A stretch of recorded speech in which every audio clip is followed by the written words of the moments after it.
We've got an interview about curling. Sweeping Forward is a movie all about curling and tackling mental illness. We have got Patricia McDowell in studio just after this.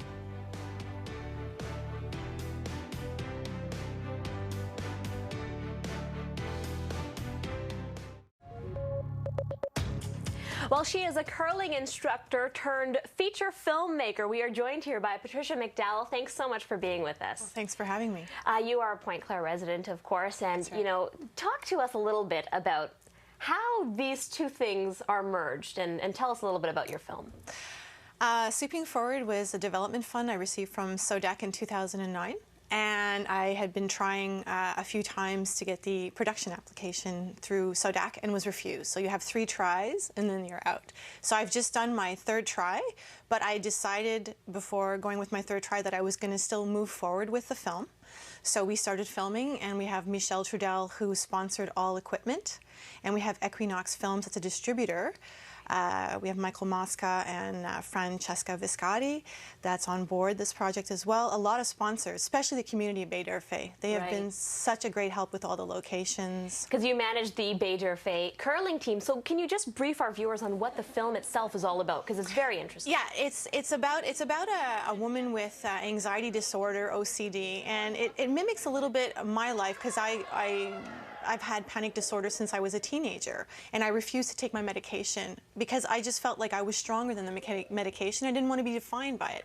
So my whole life, I learned the tools, I learned how to get over it, but I wasn't. I was always limited to what I could do, and I always wanted to work in filmmaking, and I just wasn't able to because of this anxiety that was just holding me back all the time. And I mean, I received so many emails from people who are like, when they read the article in the Gazette, they're like, oh my God, I can totally relate to you, what it's like to have to get over these obstacles. And Sweeping Forward is about a group of women who have their own mental health issues and how they come together through a prodigy curler. Right. Who stopped curling competitively because she had a full-blown panic attack when she was a teenager. Right. And then from there, it kind of crippled her. But as she's an adult now, and we see that she's working with these women who have problems, and they come together and they overcome these fears through curling.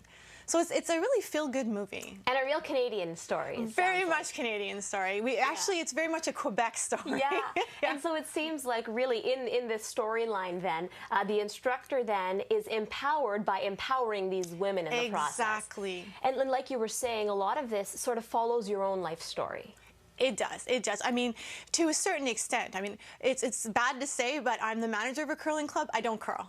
Right. And the protagonist is a prodigy curler. She will curl with Sally, her best friend, but she will not be able to ever step foot on the ice competitively to curl. And it's interesting because throughout the movie, as she's teaching these women to curl, she becomes their mentor, their best friend, and she has to step in on the ice to replace the skip. Right. And so for the first time in over a decade, she is curling competitively in a big tournament. And it's just lovely to see how they just group together and how they just overcome certain fears and obstacles. And it's always the small things that are the hardest things to get over. People expect it to be big, but it's really, the smaller they are, you think it's easy, but it's really, really very challenging. difficult. It is. It really is. is. Something that was interesting that stood out to me is you were talking about the fact that you're so tempted to not take this medication when you're dealing with mental illness. You feel like you're stronger than it. You want to, but you feel now differently. Oh my God. I wish I had taken them like 20 years ago, because I was afraid. When you have a fear, it's irrational. So there's no way you can rationalize something that's irrational. So you're sitting there trying. So there's no way I'm gonna win this conversation with myself if I'm afraid of it. So I was afraid the medication would define who I was. But people take medication for all different reasons, and it doesn't define who they are. It just makes them healthier, makes them better, makes them move forward more, sweep forward more. Yeah, absolutely. Yeah. Well, I know that you're still looking for more public funding, but you guys are currently in production. We're in production at the Bay d'Urfé Curling Club. Yes. And this is day 4. We've got 26 days to go. Wow, and I know you've got to get a lot done in that short period of time. Patricia McDowell, we want to wish you all the best, and we hope you'll come back on the show once the production is completed, and we can talk a lot more about this, lovely story. Yeah, thank you so much.